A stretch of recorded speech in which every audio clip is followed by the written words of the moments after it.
Right. So this is my review of the Shuffle wallet. I've been using it for close to a year, a little bit over a year. I'm not too sure.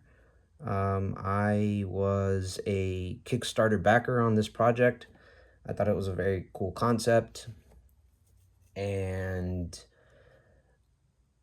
I have had issues with this wallet on a constant basis to the point where I had to take apart my old one that I got replaced, and my current one due to the fact that my cards continue to fall out from the wallet itself. Now, the things that hold the cards inside of these cutouts are these plastic inserts that go at the very bottom. And as you can see, this one is slightly breaking right about there. But it's the only other insert that I have for slot number 2. My first one that ever broke was slot number 2 on my original wallet, which would be this one. This one is slot number 2 from this wallet. But I had to take apart my wallet because insert number 3 just broke, and my insert on number 3 also is broken on my other wallet, meaning my wallet is not able to hold a card in the third slot. The product is good, but this needs to change. And there's only one of a few solutions that I could think of. Solution number 1 would be to change the design of whatever holds the cards in place. Solution number 2 would be to make these inserts available on the website, so we, as customers, could purchase this at a very tiny margin of profit to the company. Maybe 50 cents. I mean, you could literally send these in a plain white envelope at the cost of a postage stamp, really. Or number 3,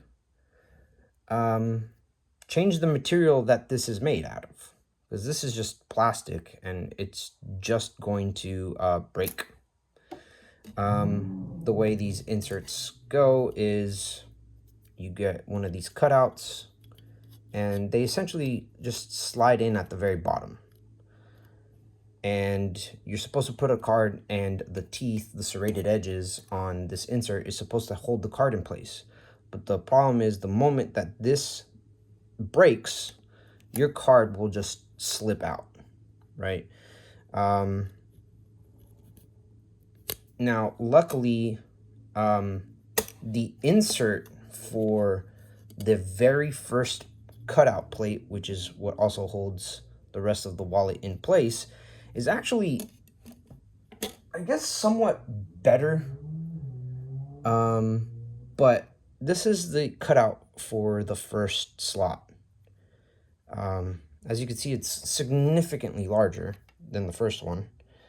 And it has more plastic at the base, whereas the other one would be right here where it's breaking.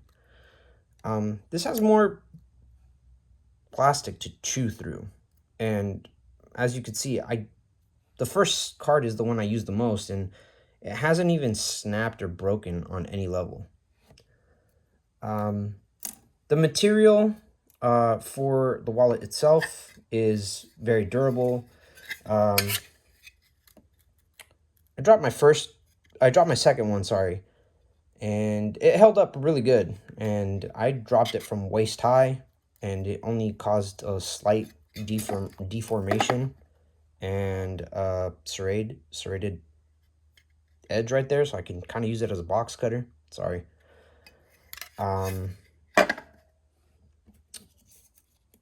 And all of these all these metal inserts that fan out your cards, they're all essentially the same.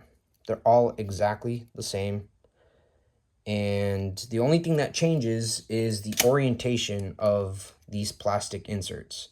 And they'll have a number right there. So this one's number 2.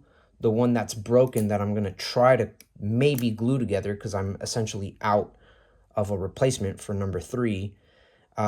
This is 3. They have 4, 5, and it goes all the way to 6. And I've had a couple good scares in terms of like taking out my wallet, a card slips out.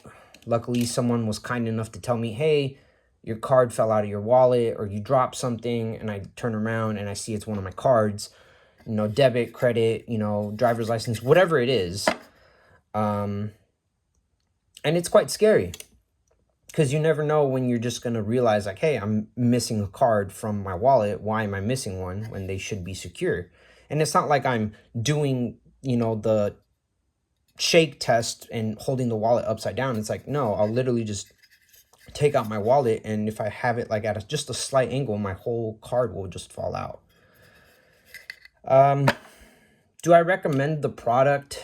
I have to say no. The reason being is this design is very flawed.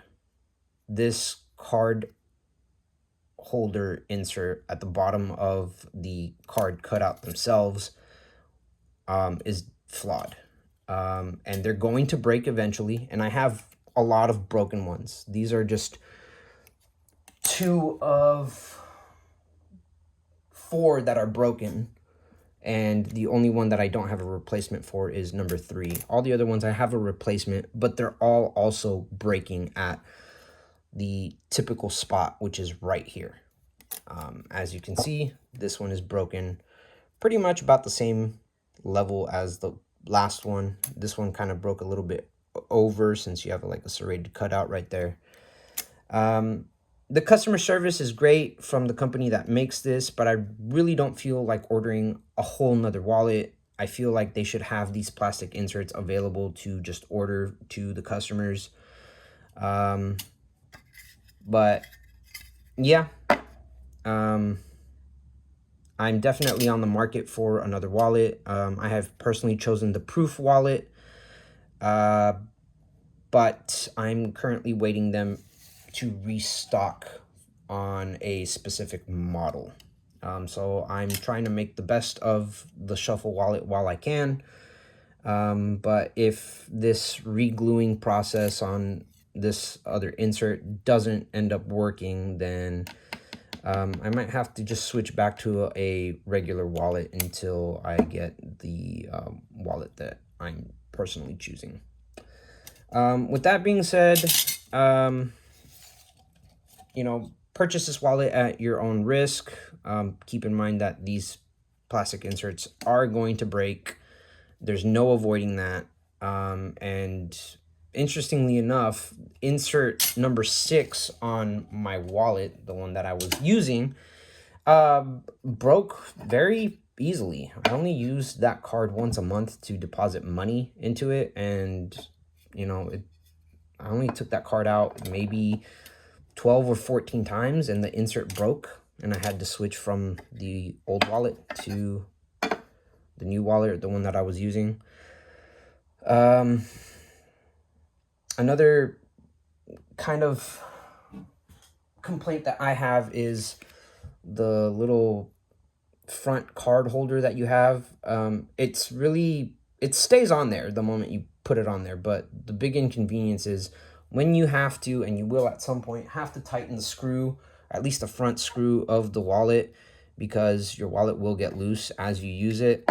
That card holder blocks this front screw, and you have to be very careful in taking these plastic add-ons off, because they can rip, and they're pretty, you know, stuck on there for sure. So I recommend you know, trying to use a heat gun like I did to kind of try to peel it off as best as possible. Even then, I was only able to peel off the actual product itself while the remainder of the glue stayed on this wallet. So, you know, it's just something to think about. With that being said, thank you very much.